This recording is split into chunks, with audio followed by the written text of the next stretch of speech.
اگر آپ نے رمضان المبارک میں قرآن پاک مکمل کر لیا لیکن یہ دو کام نہیں کیے تو شاید آپ نے وہ روشنی اور برکت نہیں سمیٹی جو اللہ نے اس لمحے کے لیے مقرر کر رکھی ہے۔ رمضان المبارک میں جب آپ قرآن پاک مکمل کر لیں تو ختم قرآن پر یہ دو کام ضرور کر لینا۔ یہ وہ کام ہے جو حدیث پاک سے ثابت ہے۔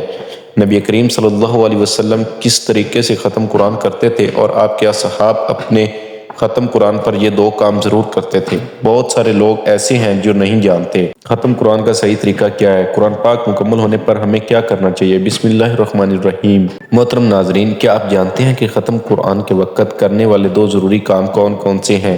ختم قرآن کے وقت ہمیں یہ دو کام ضرور کرنے چاہیے۔ جیسا کہ آپ جانتے ہیں رمضان المبارک کی ببرکت راتیں، ہر لمحہ ہر گھڑی رحمتوں سے بھری سعادتیں اور دل میں وہ خوشی جو کسی اور نعمت سے نہیں مل سکتی۔ یہ خوشی اس وقت محسوس ہوتی ہے جب ہم قرآن پاک مکمل کر لیتے ہیں۔ پورے مہینے کی محنت، دن رات کی تلاوت اور آیات کے نور سے دل کو نور منور کرنے کا سفر جب اپنے اختتام کو پہنچتا ہے تو ایک عجیب سی کیفیت طاری ہو جاتی ہے۔ لیکن کیا ہم نے کبھی سوچا ہے کہ جب نبی کریم صلی اللہ علیہ وسلم اور صحابہ کرام قرآن پاک مکمل کرتے تو کیا وہ خاص کام کرتے تھے کہ ہم بھی وہی طریقہ اختیار کرتے ہیں جو نبی کریم صلی اللہ علیہ وسلم نے سکھایا تھا؟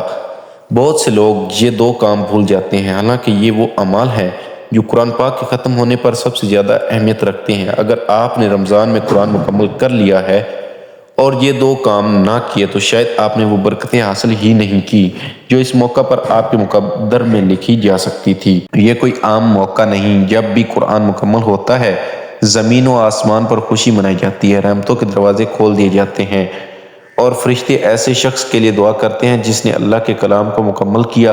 لیکن سوال یہ ہے کہ اس وقت ہمیں کرنا کیا چاہیے؟ بہت سے لوگ اس لمحہ کو بس دعا ختم کر دیتے ہیں، کچھ سجدہ شکر ادا کرتے ہیں اور کچھ یہ بھی نہیں کرتے۔ لیکن ختم قرآن کی حقیقت کیا ہے؟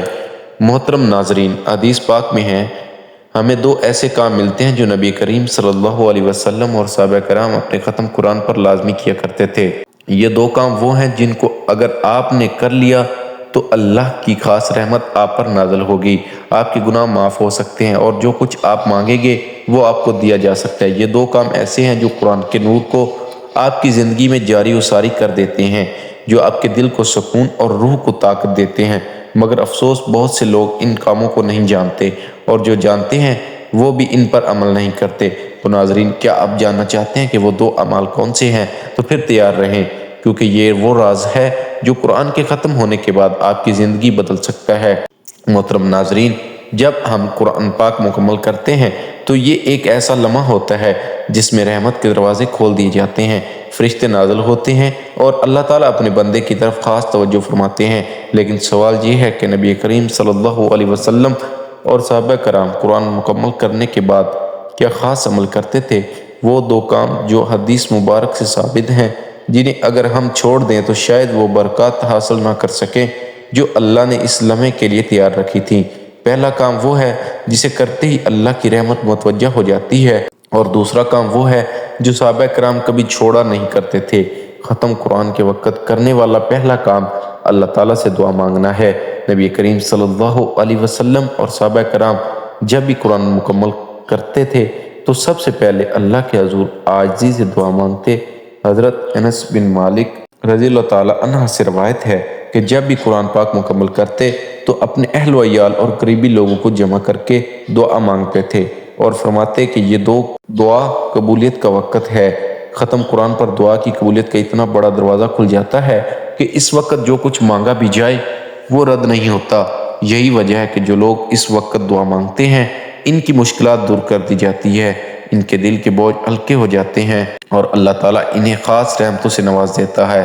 لیکن افسوس، رمضان المبارک میں کتنے لوگ قرآن پاک مکمل کرتے ہیں اور دعا کے بغیر ہی اٹھ جاتے ہیں۔ وہ نہیں جانتے کہ انہوں نے کس موقع کو ضائع کر دیا۔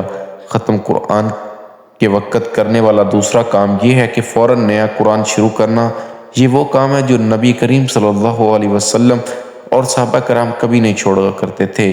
جب بھی قرآن پاک مکمل ہوتا وہ فوراً نئے قرآن کی ابتدا کر لیتے تھے، یعنی دوبارہ سورۃ الفاتحہ، سورۃ البقرہ کی چند آیات پڑھ کر یہ نیت کر لیتے کہ یا اللہ، میں نے تیرا کلام مکمل کر لیا اور اب میں دوبارہ اس کا آغاز کر رہا ہوں۔ حضرت ابن عباس رضی اللہ تعالیٰ عنہ سے روایت ہے کہ جب کوئی شخص قرآن مکمل کرتا اور فوراً نئے قرآن کی ابتدا نہیں کرتا تو اس کا قرآن اللہ کے پاس فریاد کرتا ہے کہ یا اللہ اس بندے نے مجھے ختم کر دیا لیکن میری طرف دوبارہ رجوع نہیں کیا۔ لیکن یاد رکھیے یہ ایک ایسی عظیم سنت ہے جو ہمیں قرآن سے جوڑ کر رکھتی ہے۔ اس کا مطلب یہ ہوتا ہے ہر وقت اس کے ساتھ جڑے رہنا۔ جانتے ہو کیوں؟ کیونکہ یہ دعا کام ہماری زندگی بدل سکتے ہیں۔ جب کوئی شخص دعا کرتا ہے تو وہ اللہ سے براہ راست بات کرتا ہے، اور جب وہ دوبارہ قرآن کی ابتدا کرتا ہے تو وہ اللہ کی بات کو دوبارہ سننا شروع کر دیتا ہے۔ یہی وہ دو کام ہیں جو ختم قرآن کو مکمل کرتے ہیں۔ اگر آپ نے دعا مانگی تو آپ کی ہر حاجت پوری ہو سکتی ہے، آپ کی زندگی بدل سکتی ہے، اور اگر آپ نے نیا قرآن شروع کیا تو آپ کی زندگی میں کبھی بھی ہدایت کا نور ختم نہیں ہوگا۔ حضرت عبید بن صامت رضی اللہ تعالی عنہ سے روایت ہے کہ حضور نبی کریم صلی اللہ علیہ وسلم ایک دن فرمایا کہ جب رمضان شروع ہو چکا ہو تو تمہارے پاس برکتوں والا رحمتوں والا مہینہ آ جاتا ہے، اور اس مہینے کو اللہ تعالیٰ اپنی رحمت سے ڈھانپ لیتا ہے۔ اس مہینے میں اپنی خاص رحمت نازل فرماتا ہے، وہ گناہوں کو مٹا دیتا ہے، دعائیں قبول ہو جاتی ہیں، گناہوں سے بخشش ہو جاتی ہے۔ اس مہینے میں اللہ تعالیٰ تمہارے دلوں پر نظر فرماتا ہے، تمہاری وجہ سے اپنے فرشتوں کے سامنے فخر کرتے ہیں۔ بدبخت ہے، بدقسمت وہ شخص جو رمضان کے مہینے میں اللہ تعالیٰ کی رحمت سے محروم رہا۔ حدیث پاک کا مفہوم ہے کہ بد نصیب ہے وہ بندہ جو رمضان کا مہینہ پائے اور اپنی مغفرت نہ کروا سکے۔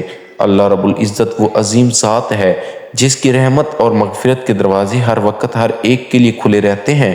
وہ اتنا رحمان و رحیم ہے کہ وہ اپنے بندے جو کمزور ہیں، بے بس ہیں، لاچار ہیں، مجبور ہیں، جو تھک چکے ہیں، ہار چکے ہیں، بے حد محنت مشقت کے باوجود بھی کامیابی مقدر نہیں ہو رہی، جب وہ اپنے رب کے سامنے رمضان کے مہینے میں ہاتھ پھیلا کر بیٹھتے ہیں تو رب کی ذات مانگنے والے سے بانٹنے والا بنا دیتی ہے۔